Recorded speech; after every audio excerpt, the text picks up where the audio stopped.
Madlang people!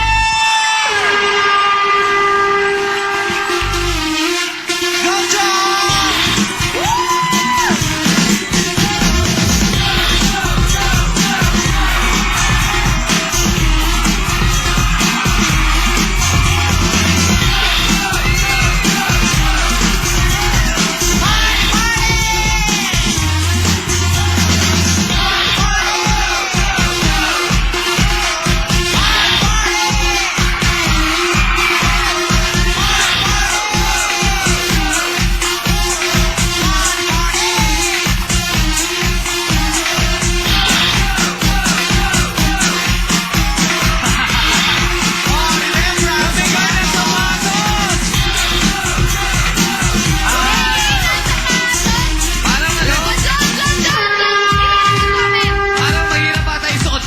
Anong gagawin nila sa isang piraso lang? Ha? Hindi, Yung ibinigay ko sapatos, may pirma yun. Kay, sa party. Ay, di ba bigyan na natin medyas mo?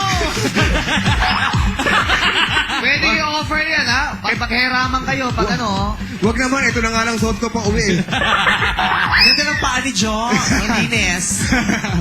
Guys, una-una, congratulations kasi tulad ng daily, ang ganda na pinakita nyo ngayong weekly.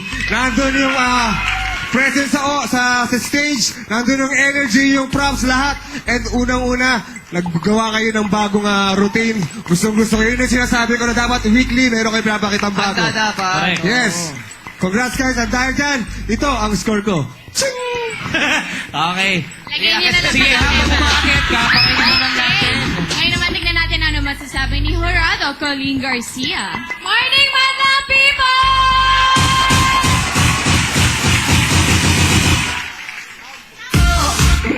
Ayun. Ayun, haba naman yun.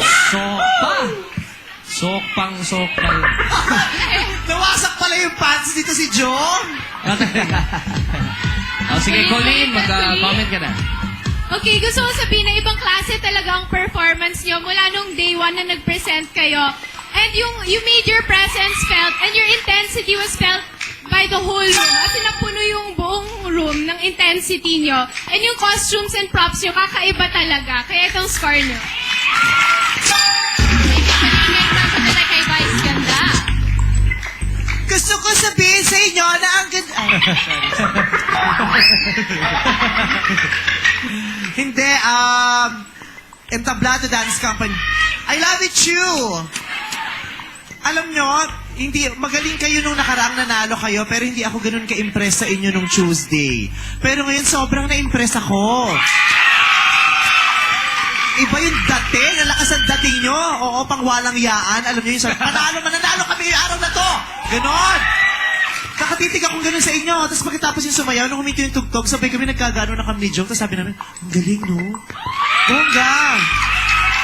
Ako nga kasi kanina nagalingan ako dun sa number 1. Pag nakakita na ako ng magaling na sinasabi ko sarili ko, pwede na itong manalo. Ang pinagdadasal ko, sana hindi masyadong magaling sumunod para hindi kami mahirapang mag-judge.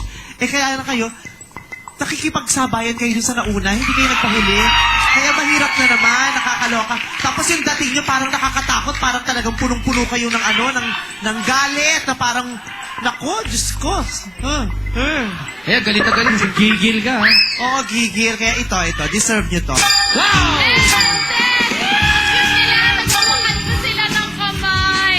Oh, pero ito, I'm sure kailangan din magawa ka ng kamay ang ating mga hurados dahil bukas na ang eviction. Sino kaya ang dapat nang maging burado sa ating mga hurado? Ang 40 weeks na like ng ating madlang people na si Ryan o ang nagpapakilig ngayon kay Vice na si Marky? O kaya naman ang matagal nating na-miss at nagbabalik na si Jong? Or yung only rose among the thorns na si Colleen Garcia.